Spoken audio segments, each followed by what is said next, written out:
So hello everyone, મારું નામ છે ધ્રુવ પ્રજાપતિ અને આપ સૌનું સ્વાગત છે આપણી ચેનલ ડિયર મેથેમેટિક્સ ઉપર. તો ચેપ્ટર નંબર 4 આપણે શીખતા હતા. એમાં આપણે શીખ્યું કે દ્વિઘાત સમીકરણ કોને કહેવાય, એના ઉકેલો કોને કહેવાય, ઉકેલો શોધવા માટે 3-4 રીતો પણ આપણે જોઈ. પણ હવે વાત આવે છે કે આપણે દ્વિઘાત સમીકરણને આપણા જીવનમાં ક્યાં ક્યાં ઉપયોગમાં થાય છે એ શીખવું છે. રોજિંદા જીવનમાં અમુક ઘટનાઓ થાય છે, એના ઉપરથી આપણે દ્વિઘાત સમીકરણ કેવી રીતના બનાવી શકીએ, આ ચેપ્ટરનો ઉપયોગ કઈ રીતના કરી શકીએ એ હવે શીખવાનું છે. ઓકે, હું વાત કરું છું વ્યવહારિક ઉદાહરણની કે આપણા રોજિંદા જીવનમાં ઘટના થઈ છે, એ ઘટના પરથી આપણે સમીકરણ બનાવતા શીખીશું. કયા પ્રકારનું સમીકરણ? દ્વિઘાત સમીકરણ, એ બનાવતા શીખીશું. બરાબર છે? તો તમને આઈડિયા આવે કે આપણા રોજિંદા જીવનમાં પણ આ દ્વિઘાત સમીકરણ રહેલું છે. બરાબર? એવી ઘટના ઘટે તો તમે પણ ઉપયોગમાં લઈ શકો છો આ ચેપ્ટરના. ઓકે, સો ચલો આજનો વિડીયો સ્ટાર્ટ કરીએ અને કંઈક નવું શીખીએ.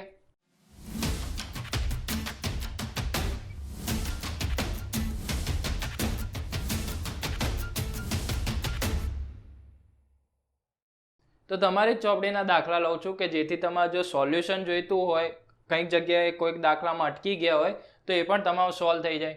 ઓકે, સો સ્ટાર્ટ કરીએ 4.1 થી. દાખલા નંબર 2, પહેલો દાખલો. હવે આપણે અહીંયા સમીકરણ બનાવીશું જેમ આપણે ત્રીજા ચેપ્ટરમાં શીખતા હતા કે વ્યવહારિક દાખલા છે એમાં જે નથી આપ્યું, આપણને જે ખબર નથી એ વસ્તુને આપણે કોઈ એક ચલ ધારી લેતા હતા. બરાબર છે? આ વખતે હવે 2 ચલ નહીં ધારીએ, એક જ ચલ ધારીશું, કારણ કે દ્વિઘાત સમીકરણ છે એમાં કેટલા ચલ હોય? એક જ ચલ હશે. ઓકે, સો ચાલુ કરીએ. પહેલો દાખલો છે. શું કહે છે કે જમીનના એક લંબચોરસ ટુકડાનું ક્ષેત્રફળ 528 મીટર સ્ક્વેર છે. ઓકે, તેની લંબાઈ પહોળાઈના બમણાથી 1 મીટર જેટલી વધુ છે. શું કહે છે કે જે લંબચોરસ છે એની લંબાઈ એ પહોળાઈના બમણાથી 1 મીટર વધુ છે.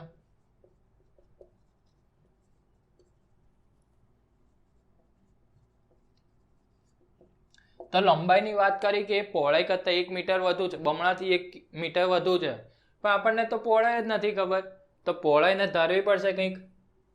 તો શું ધારીએ કે ધારો કે લંબચોરસની પહોળાઈ કેટલી છે? x મીટર છે. બરાબર? x મીટર પહોળાઈ ધારી લીધી, તો લંબાઈ હવે આના પ્રમાણે કેટલી થશે?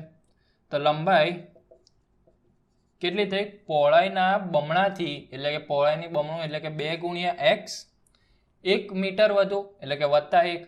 તો આ શું મળ્યું? આપણને લંબાઈ મળી. ઓકે, હવે શું કીધું છે કે લંબચોરસનું ક્ષેત્રફળ 528 મીટર સ્ક્વેર છે. તો લંબચોરસનું ક્ષેત્રફળ શું થાય?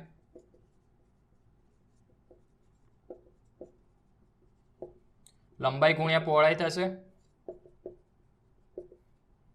ઓકે, જે આપ્યું છે આપણને 528, લંબાઈ આપણી પાસે છે 2x + 1 અને પહોળાઈ કેટલી છે? x મીટર છે. તો બંનેનો ગુણાકાર કરો, સાદુરૂપ આપો. શું આવે છે જુઓ. 2x ગુણ્યા x કેટલા થશે? 2x². 1 ગુણ્યા x કેટલા થશે? 1x. ઓકે, તો આ શું થયું? 2x² + x. આને પહેલાની સાથે લઈ જઈએ તો -528, તો એના બરાબર 0 થઈ ગયું. તો આ તમારું એક દ્વિઘાત સમીકરણ મળી ગયું. ઓકે, સો આ એક દ્વિઘાત સમીકરણ છે. હવે આના પરથી તમારે જો ઉકેલ શોધવો છે, ઉકેલ એટલે કે x ની કિંમત થઈ. જો આપણે x ની કિંમત શોધી લઈએ તો આપણને પહોળાઈ x મીટર થાય છે, તો એ x ની કિંમત પરથી પહોળાઈ મળી જશે, એના ઉપરથી લંબાઈ પણ મળી જશે. આપણી પાસે 3 રીતો છે. કાં તો તમે અવયવીકરણની રીત વાપરો, કાં તો પૂર્ણ વર્ગની રીત વાપરો, કાં તો દ્વિઘાત સૂત્ર ડાયરેક્ટ વાપરો. ઓકે, ગમે તેમ કહીને x ની કિંમત લાવી શકો છો.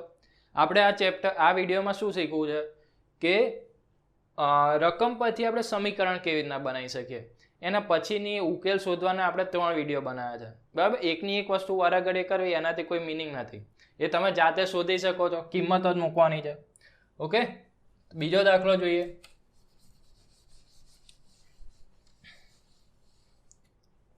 બીજો દાખલો એ કહે છે કે 2 ક્રમિક ધન પૂર્ણાંકોનો ગુણાકાર 306 છે. તો પહેલા તો સમજવું પડશે કે ક્રમિક ધન પૂર્ણાંક કોને કહેવાય. તો પૂર્ણાંકો કયા કયા છે આપણી પાસે? કે -3 -2 0 3 4 5 એ બધા પૂર્ણાંકો છે. ઓકે, એમાંથી ધન પૂર્ણાંક ખાલી લઈએ તો જે છે 1 2 3 4 એ બધા ધન પૂર્ણાંકો છે. એમાંથી કેવા કીધા છે કે ક્રમિક, તો 1 2 3 4 5 આવા પૂર્ણાંકો થયા. ઓકે, આ ક્રમિક ધન પૂર્ણાંકો છે. 2 ફરી 3 આવે, 3 ફરી 4 જ આવે, બધા ક્રમિક થયા. શું કીધું કે આમાંથી કોઈ પણ બે ધન પૂર્ણાંકો ઉઠાવું, એનો ગુણાકાર આપ્યો છે 306.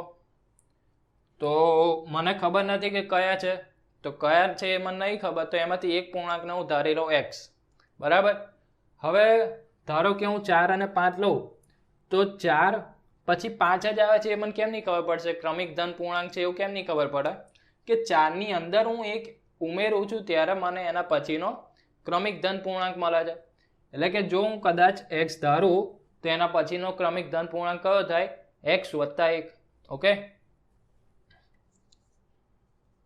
તો ધારો કે એક ધન પૂર્ણાંક x છે, તો બીજો ક્રમિક ધન પૂર્ણાંક કયો થશે? x + 1 થશે. ઓકે, બંનેનો ગુણાકાર આપ્યો છે 306. બંનેનો ગુણાકાર 306 છે. તો એટલો કે એનો મિનિંગ શું થયું કે x ગુણ્યા x + 1, બંનેનો ગુણાકાર છે 306. ગુણાકાર કરો, x ગુણ્યા x x² વત્તા x ગુણ્યા 1x બરાબર 306. 306 ને આ બાજુ લાવો તો શું થશે? -306 બરાબર 0. તો આપણું જોઈતું તો એ દ્વિઘાત સમીકરણ મળી ગયું. ઓકે, સિમ્પલ છે. ત્રીજો દાખલો જોઈએ કે રોહનની માતા તેના કરતાં 26 વર્ષ મોટા છે. આજથી 3 વર્ષ પછી તેમની ઉંમર દર્શાવતી સંખ્યાઓનો ગુણાકાર 360 થશે. તો આપણે રોહનની હાલની ઉંમર શોધવી છે. તો આમાંથી શું કીધું કે રોહનની માતાની ઉંમર આટલી છે. રોહનની ઉંમર નથી ખબર, તો એની મમ્મીની ઉંમર એના પરથી હું કેવી રીતના લખી શકું? બરાબર. તો આપણે ધારવું શું પડશે? રોહનની હાલની ઉંમર ધારવી પડે. સમજો છો? ધારો કે રોહનની હાલની ઉંમર x વર્ષ છે.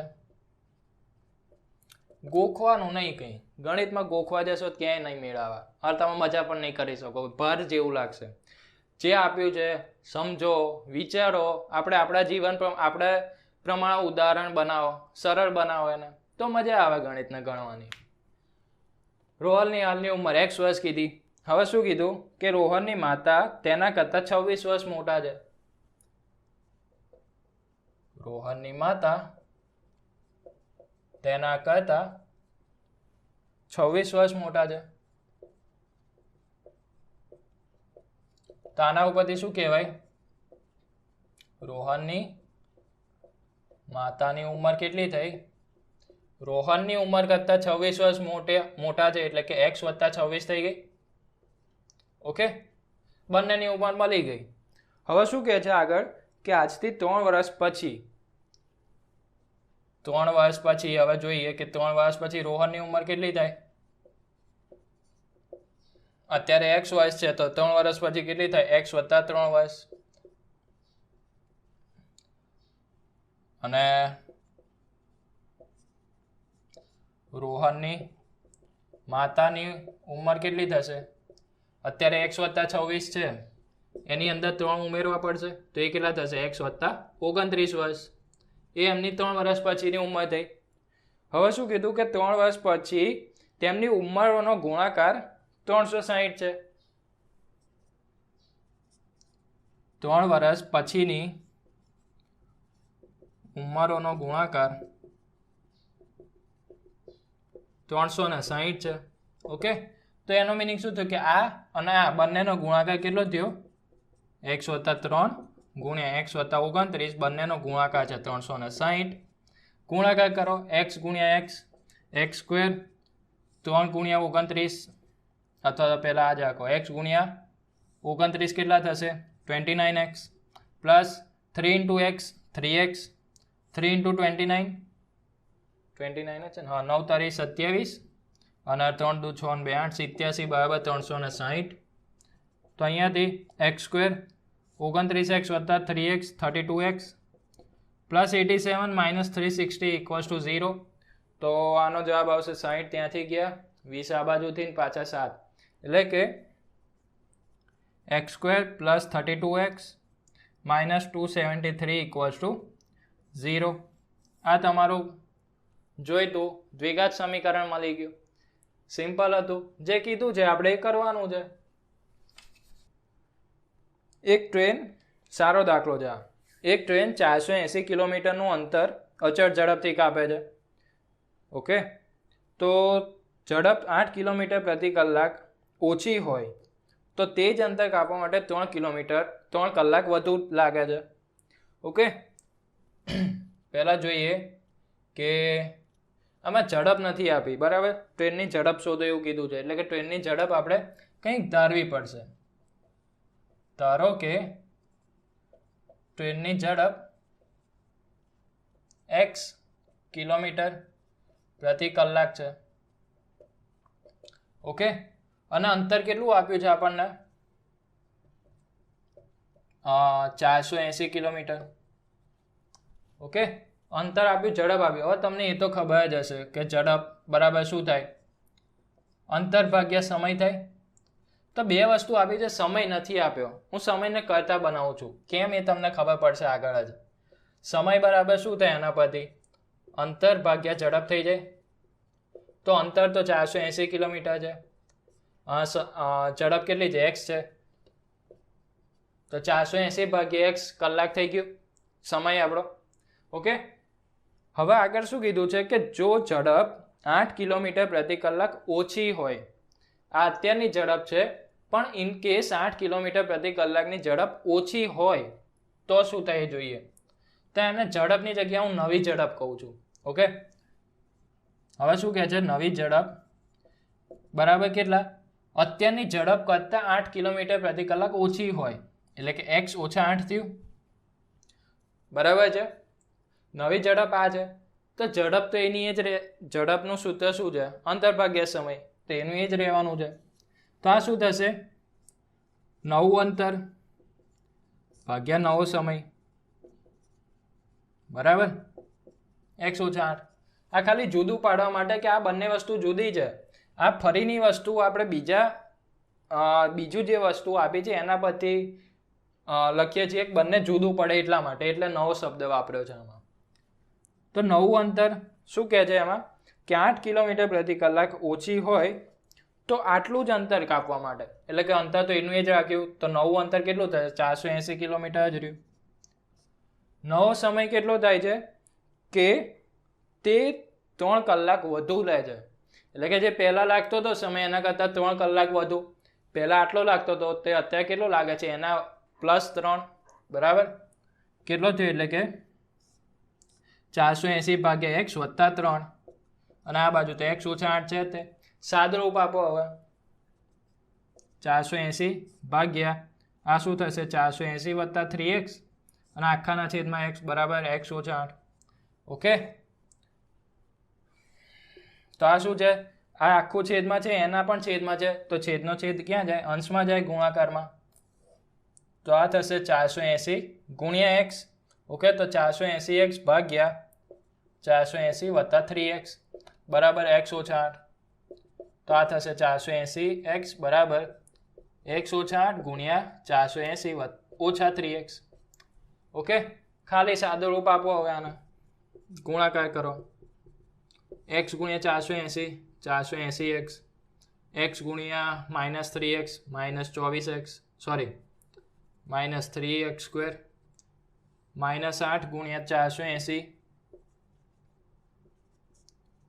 64, 8 ચોક 32 અને 6 38, -38 40, -8 ગુણ્યા અહીંયા +3x છે.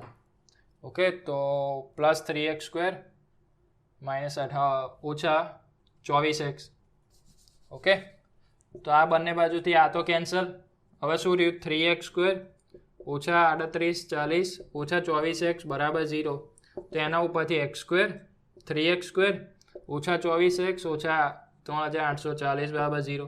તમે જુઓ ત્રણેયમાંથી 3 કોમન નીકળે છે. કોમન કાઢી લો. તો શું રહેશે એક્સ સ્ક્વેર, આમાંથી 3 કોમન નીકળ્યા તો 8x ઓછા આમાંથી 1280 બરાબર 0. તો આ 3 અહીંયા ગુણાકારમાં છે, અહીંયા ભાગાકારમાં આવી જશે. 0 ભાગ્યા 3 કેટલા થાય? 0 જ રહે. તો આ વસ્તુ શું થઈ? 0 રહી. ઓકે, તો આપણું એ જે જોઈતું હતું એ દ્વિઘાત સમીકરણ મળી ગયું. હવે ઝડપ શોધવી છે. ઝડપ તો આપણે x કિલોમીટર પ્રતિ કલાક લીધી, એટલે કે x ની કિંમત શોધીએ દ્વિઘાત સમીકરણ થ્રુ કે કોઈ પણ રીતથી, તો એના પરથી x મળી જશે અને આપણી ઝડપ મળી જશે. ઓકે, એટલું કરી શકો છો તમે. એ તો આપણે ઘણું કર્યું. સિમ્પલ હતું, પણ થોડુંક વિચારવા જેવું હતું કે આપણે ઝડપ અને નવો સમય કેવી રીતના શોધ્યો. ઓકે, હવે 4.2 ઉપર આવીએ. 4.2 નો દાખલા નંબર 3. શું કહે છે કે બે એવી સંખ્યાઓ શોધો કે જેનો સરવાળો 27 થાય અને ગુણાકાર 182 થાય. બે સંખ્યાઓ શોધવાની છે. તો ધારો કે હું એક સંખ્યા તો ધારી લઉં. ધારો કે પહેલી સંખ્યા x છે. હવે શું કીધું કે બંનેનો સરવાળો 27 છે. ઓકે, બેનો સરવાળો 27 થાય. ધારો કે હું કહું કે 20 + 7 27 થાય. તો મને ખબર પડી ગઈ કે આ 20 છે, મને ખબર છે આ સંખ્યા, આ ખબર નથી. તો આ સંખ્યા શોધવી હોય તો હું શું કરું? આ સંખ્યા શોધવી છે તો હું શું કરું? આ જે સંખ્યા છે એમાંથી આ બાદ કરું તો મને મળી જાય. ઓકે, સમજો છો? એટલે કે જે સંખ્યા શોધવી છે એને હું સરવાળામાંથી પેલી સંખ્યા બાદ કરું જે ખબર છે એ, તો મને જે નથી ખબર એ વસ્તુ મળી જાય. સમજો છો? તો આમાં પણ બંને સંખ્યાનો સરવાળો કેટલો આપ્યો છે? 27 છે. માટે બીજી સંખ્યા કઈ થઈ? 27 ઓછા x થશે. સમજો છો? આ રીતે સમજાવ્યું એ જ છે વસ્તુ. બરાબર, આની જગ્યાએ મેં x લીધું, આ 27 જ છે. તો આ જે નથી ખબર એના બરાબર શું થાય? 27 ઓછા x. ઓકે, તો બીજી સંખ્યા મળી ગઈ. હવે શું કીધું? બંનેનો ગુણાકાર 182 છે. બંનેનો ગુણાકાર 182 છે. તો શું થશે? x ગુણ્યા 27 ઓછા x બરાબર કેટલા આપ્યા છે? 182. તો x ગુણ્યા 27 27x, x ગુણ્યા -x -x² ઇક્વલ્સ ટુ 182. તો અહીંયાથી શું આવશે? x² -x² વત્તા 27x -182 બરાબર 0. માઇનસ કોમન કાઢો તો શું રહેશે? x² ઓછા 27x વત્તા 182 બરાબર 0. ઓકે, તો આપણું દ્વિઘાત સમીકરણ આ મળી ગયું. જોઈતું તો એ. હવે આના પરથી તમે x ની કિંમત શોધી લેશો. નેક્સ્ટ જોઈએ.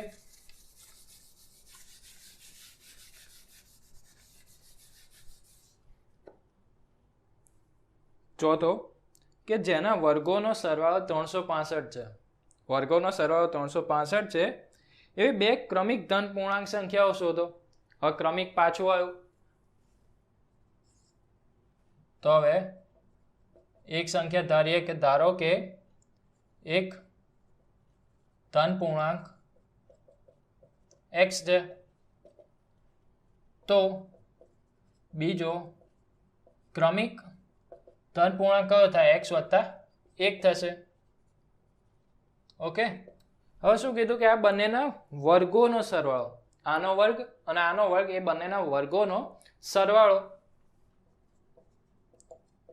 બંનેના વર્ગોનો સરવાળો કેટલો છે? 365 છે. તો એનો મિનિંગ એવો થયો કે માટે x નો વર્ગ વત્તા x વત્તા 1 નો વર્ગ બરાબર 365 થયું. તો આના ઉપરથી લખાય x².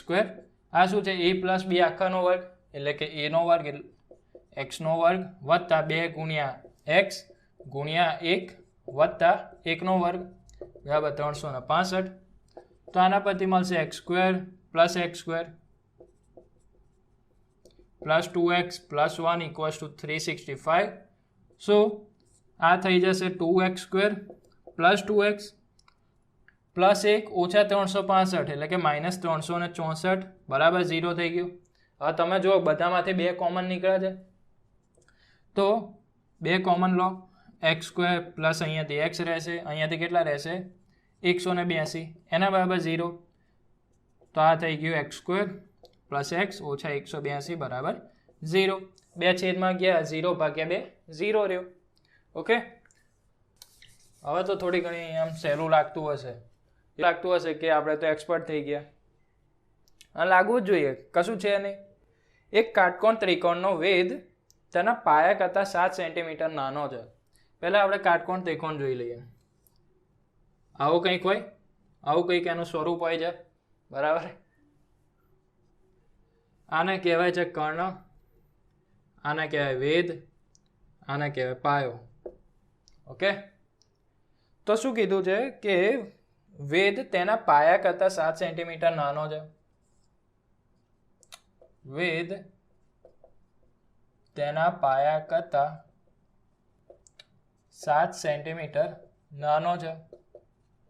હવે પાયાનું માપ નથી ખબર તો વેધ કેમ ના કહી શકે કે આના કરતાં નાનું હશે 7 સેન્ટીમીટર? તો ધારો શું પડશે આપણે કે ધારો કે પાયાનું માપ x સેન્ટીમીટર છે. ઓકે, હવે તો કહી શકીએ આપણે કે વેધ કેટલો થશે. હવે વેધનું માપ કેટલું થયું? પાયા કરતાં 7 સેન્ટીમીટર નાનો એટલે કે x ઓછા 7 સેન્ટીમીટર થયું, બરાબર. આપણે x ધાર્યો, આ શું મળ્યું? x ઓછા 7. અને આગળ કીધું છે કે કર્ણની લંબાઈ કેટલી છે? 13 સેન્ટીમીટર છે. ઓકે, હવે આ તો કાટકોણ ત્રિકોણ થયું. એમાં શું થાય? કર્ણનો વર્ગ બરાબર વેધનો વર્ગ વત્તા પાયાનો વર્ગ. ખબર જ છે આપણને. કાટકોણ ત્રિકોણ હોવાથી શું થાય? કર્ણનો વર્ગ બરાબર પાયાનો વર્ગ વત્તા વેધનો વર્ગ એટલે કે વેધની લંબાઈનો વર્ગ. ઓકે, કર્ણ એટલે કે 13 સેન્ટીમીટર એનો વર્ગ છે. પાયાનું માપ હતું x તેનો વર્ગ વત્તા x ઓછા 7નો વર્ગ. 13નો વર્ગ થાય 169. આ થશે x² પ્લસ xનો વર્ગ ઓછા 2 ગુણ્યા x ગુણ્યા 7 વત્તા 7નો વર્ગ. ઓકે, સો આ થયું 169 ઇક્વલ્સ ટુ 2x². ઓકે, આ ઓછા 14x વત્તા 7નો વર્ગ 49. તો આ થશે 2x² ઓછા 14x વત્તા 49 ઓછા 169 ઇક્વલ્સ ટુ 0, બરાબર. તો આ બંનેનો બાદબાકી કેટલી આવે? 2x² ઓછા 14x, આ થશે 120 ઓછા 120 બરાબર 0. આમાંથી પણ 2 કોમન નીકળ્યા છે, થશે 2 કોમન કાઢો x², આ થઈ જશે 7x અને આ રહેશે 60, તેના બરાબર 0. તો આ શું મળ્યું આપણને? આ 2 અહીંયા ભાગાકારમાં ગતો રહ્યો તો x² ઓછા 7x ઓછા 120 બરાબર 0 મળી ગયું આપણને દ્વિઘાત સમીકરણ. ઓકે, અરે 60 એના બરાબર 0. નેક્સ્ટ, દરેક સ્વાધ્યાયમાં જે છેલ્લો દાખલો છે એ થોડોક વિચારવા જેવો છે. 4.1માં પણ હતો લાસ્ટ, આમાં પણ 4.2નો જુઓ. હવે શું કહે છે કે એક કુટીર ઉદ્યોગમાં એક દિવસમાં કેટલીક માટીની વસ્તુઓ બનાવે છે. એટલે કે એક ફેક્ટરી છે જેની અંદર માટીની વસ્તુઓ બને છે. એક નિશ્ચિત દિવસે જણાયું કે વસ્તુની ઉત્પાદન કિંમત તે દિવસે ઉત્પાદિત વસ્તુના બમણા કરતાં 3 વધુ છે. ખબર છે મને કે તમને નહીં સમજાયું હરખું. શું કહે છે કે એક ફેક્ટરી છે જેની અંદર વસ્તુઓ બને છે. આ વસ્તુઓ બનાવે, કોઈક ફેક્ટરી એની વસ્તુ બનાવે છે, કોઈક પ્રોડક્ટ બનાવે છે, બરાબર. તો એની એ વસ્તુ બનાવવા પાછળનો ખર્ચ હોય, બરાબર. ધારો કે કોઈ એક શું લઈએ, પતરું લઈએ. પતરું બનાવતી ફેક્ટરી છે. તો આમાં માટીનું કીધું, માટી જ રાખો, ચલો માટીની વસ્તુઓ બનાવે છે એનો ખર્ચો પણ હશે એક વસ્તુ બનાવે એની પાછળ, કે એની પાછળ હીટ આપવી પડે તમારે, ક્યાંકથી માટી લાવવી પડે, ફેક્ટરી પાછળનું થોડું ઘણું લાઇટ બિલ હોય, એ બધું મિક્સ કરીને તમે જોવા જાઓ તો અમુક ખર્ચો લાગે એક વસ્તુ બનાવો ત્યારે. સમજો છો?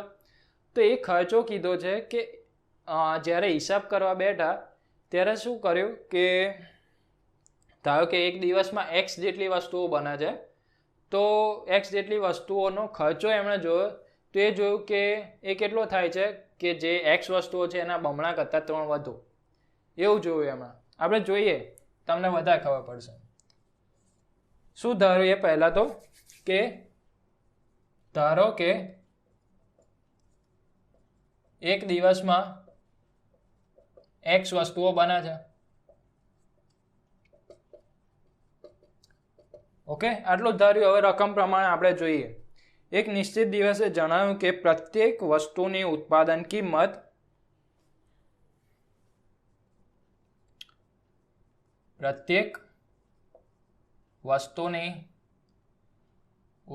કિંમત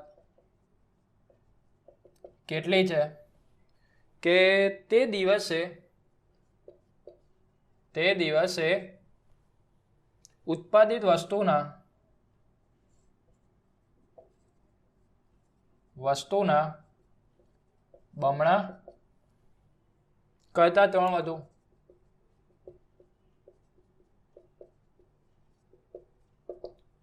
ઓકે, કે પ્રત્યેક વસ્તુની કિંમત એટલે કે એક વસ્તુ બનાવે છે તો એક વસ્તુ બનાવવા પાછળનો ખર્ચ કેટલો છે, તે દિવસે ઉત્પાદિત વસ્તુના બમણા કરતાં 3 વધુ.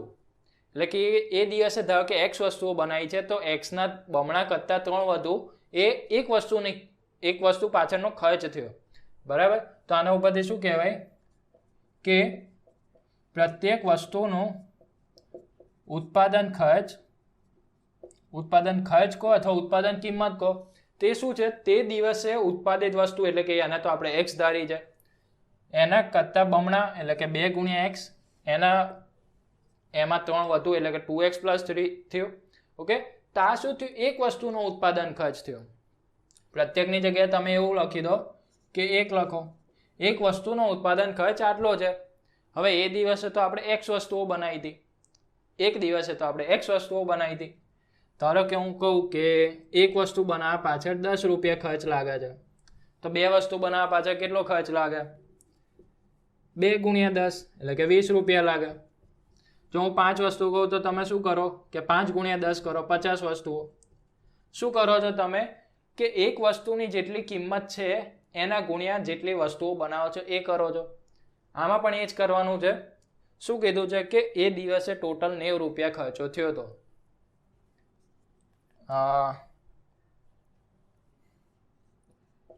તે દિવસે ઉત્પાદન ખર્ચ 90 રૂપિયા છે. તો એ કેમનો કર્યો હશે કે 90 રૂપિયા એ કોના બરાબર હશે? એ દિવસે બનેલી વસ્તુઓ એક્સ ગુણ્યા એક વસ્તુની કિંમત, એ બંનેનો ગુણાકાર હશે. એ વખતે બનેલી વસ્તુઓ અને એક વસ્તુની કિંમત બંનેનો ગુણાકાર 90 રૂપિયા આવ્યો છે. તમે આના જ પ્રમાણે વિચારો કે એક વસ્તુની કિંમત 10 રૂપિયા છે, તો એવી 2 વસ્તુ બનાવી છે, તો 2 ગુણ્યા 10 એટલે કે 20 રૂપિયા છે. તો એક વસ્તુની ઉત્પાદન ખર્ચ આટલો છે, તેવી એક્સ વસ્તુઓ બનાવી હોય તો બંનેનો ગુણાકાર 90 રૂપિયા આપ્યો છે. સમજો છો? બસ હવે સાદુરૂપ આપો.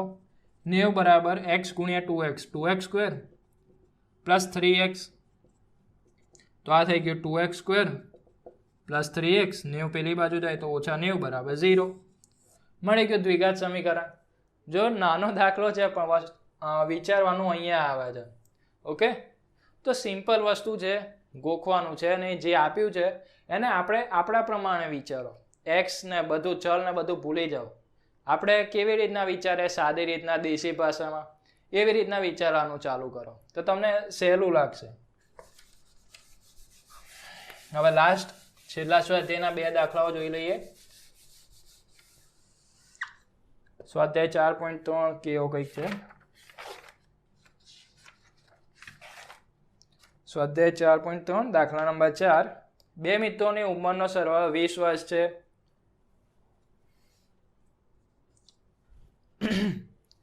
બે મિત્રોની ઉંમરનો સરવાળો 20 વર્ષ છે. તો એકની ધારી લઈએ. આ પેલાના જેવો દાખલો છે કે બે સંખ્યાઓનો સરવાળો આટલો છે. ઓકે, એના જેવો છે સેમ. કે ધારી લઈએ, ધારો કે એક મિત્રની ઉંમર કેટલી છે? x વર્ષ છે. તો બીજાની કેટલી થઈ? કેટલી થશે? બંનેનો સરવાળો જો 20 વર્ષ હોય એ પહેલા લખવું પડશે.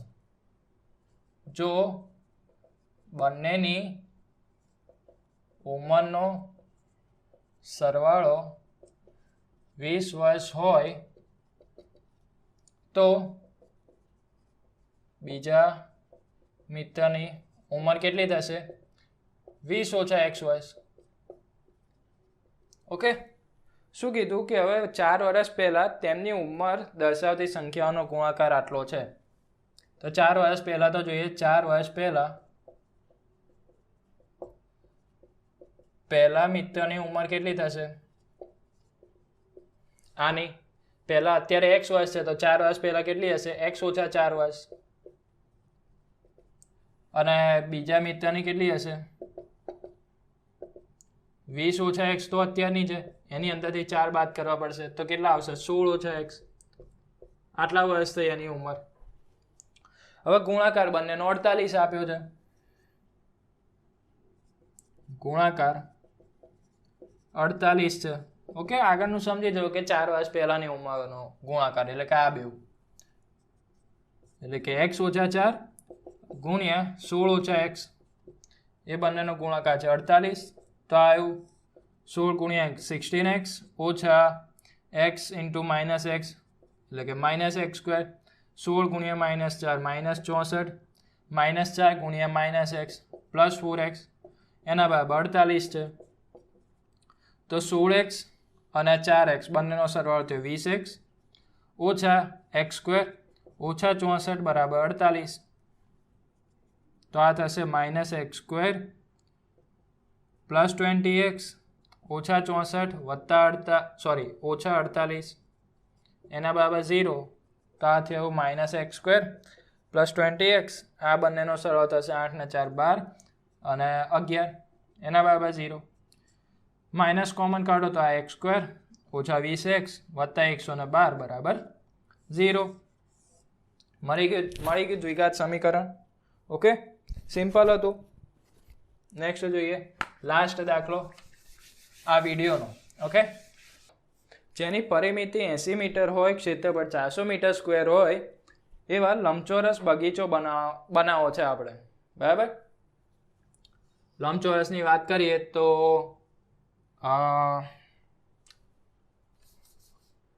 પાંચમો દાખલો છે. શું કહે છે કે પરિમિતિ આપી છે, ક્ષેત્રફળ આપ્યું છે. લંબચોરસની વાત કરો તો એને શું હોય? લંબાઈ હોય અને એક પહોળાઈ હોય. ધારી લઈએ કે લંબાઈ છે કંઈક, ધારો કે લંબાઈ બરાબર મીટરમાં આપ્યું છે. હા, x મીટર છે. તો આ લંબાઈ કહીએ તો આ લંબાઈ કેટલી છે? x મીટર છે. તો આ પણ લંબાઈ સેમ જ થશે, સામસામેની બાજુ સરખી હોય એટલે. તો આ પણ x અને આ પણ x. ઓકે, પહોળાઈ ખબર નથી. આપ્યું છે શું કે લંબચોરસની પરિમિતિ કેટલી આપી છે? 80 મીટર આપી છે. ઓકે, તો લંબચોરસની પરિમિતિ આપણને ખબર છે કે લંબાઈનો સરવાળો વત્તા પહોળાઈનો સરવાળો. હવે બે લંબાઈઓ છે, આ ઓકે, એટલે કે બધી બાજુઓનો સરવાળો કરો, બધી બાજુનો લંબાઈનો સરવાળો એટલે કે તમને પરિમિતિ આપે. તો આ x વત્તા અહીંયા પહોળાઈ વત્તા x વત્તા પહોળાઈ એટલે કે શું થયું કે 2 ગુણ્યા લંબાઈ વત્તા પહોળાઈ એના બરાબર 80 આપ્યું છે. ઓકે, તો 2 ગુણ્યા લંબાઈ કેટલી આપણે x ધારી, પહોળાઈ ખબર નથી, એના બરાબર 80. તો આ થશે x વત્તા પહોળાઈ, આ બે ભાગાકારમાં આવી જશે તો 80 ભાગ્યા 2. તો આ મળ્યું x વત્તા પહોળાઈ બરાબર 80 ભાગ્યા 2 એટલે કે 40 મળ્યું. તો પહોળાઈ કેટલી મળશે અહીંયાથી? 40 ઓછા x મીટર. ઓકે, હવે આગળ કીધું ક્ષેત્રફળ, પહોળાઈ મળી ગઈ, લંબાઈ મળી ગઈ છે, તો ક્ષેત્રફળ લંબચોરસનું ક્ષેત્રફળ કેટલું થાય? કેટલું આપ્યું છે? 400 મીટર સ્ક્વેર. ઓકે, હવે ક્ષેત્રફળનું સૂત્ર ખબર છે કે શું થાય? લંબાઈ ગુણ્યા પહોળાઈ, એના બરાબર આપ્યું છે 400. તો લંબાઈ આપણી પાસે x છે અને પહોળાઈ કેટલી છે? 40 ઓછા x, બંનેનો ગુણાકાર 400 છે. તો અહીંયાથી 40x ઓછા x સ્ક્વેર એના બરાબર 400. તો શું મળશે અહીંયાથી? -x સ્ક્વેર વત્તા 40x ઓછા 400 બરાબર 0. માઇનસ કોમન કાઢો તો x સ્ક્વેર ઓછા 40x વત્તા 400 બરાબર 0. આપણે જે જોઈતું હતું એ દ્વિઘાત સમીકરણ મળી ગયું. ઓકે, તો આની સાથે તમારા બધા વ્યવહારિક દાખલા જે સ્વાધ્યાયમાં હતા એ બધા આપણે આ વિડીયોમાં કવર કર્યા. આવા એક્સ્ટ્રા દાખલાઓ પણ આપણે જોઈશું બીજી જે મટીરિયલ હોય એમાં, કે જેથી વધારે પ્રેક્ટિસ થાય. ઓકે, સો આજના વિડીયો પૂરતું આટલું રાખીએ કે આપણે ખાલી સમજવાનું હતું કે સમીકરણ કેવી રીતના બનાવીશું. ઓકે, તો આશા રાખું છું કે તમને સમજ પડી હશે. તમારી રીતના વિચારજો. આપણે થોડુંક આપણું વિચાર શક્તિ વધારવાની. ગણિત આપણને એ જ કામમાં આવે છે કે આપણું માઇન્ડ ડેવલપ થાય છે, લોજિકલ બનાવે છે આપણા માઇન્ડને. ઓકે, સો થોડુંક વિચારતા થજો અને તમારા ફ્રેન્ડ સાથે શેર કરજો વધુમાં વધુ. તેમને પણ આવી રીતના મજાથી ગણિત શીખવી હોય, સહેલાઈથી ગણિત શીખવું હોય તો એ પણ શીખી શકે. ઓકે, સો મળીએ નવા વિડીયોમાં. ત્યાં સુધી ગુડ બાય.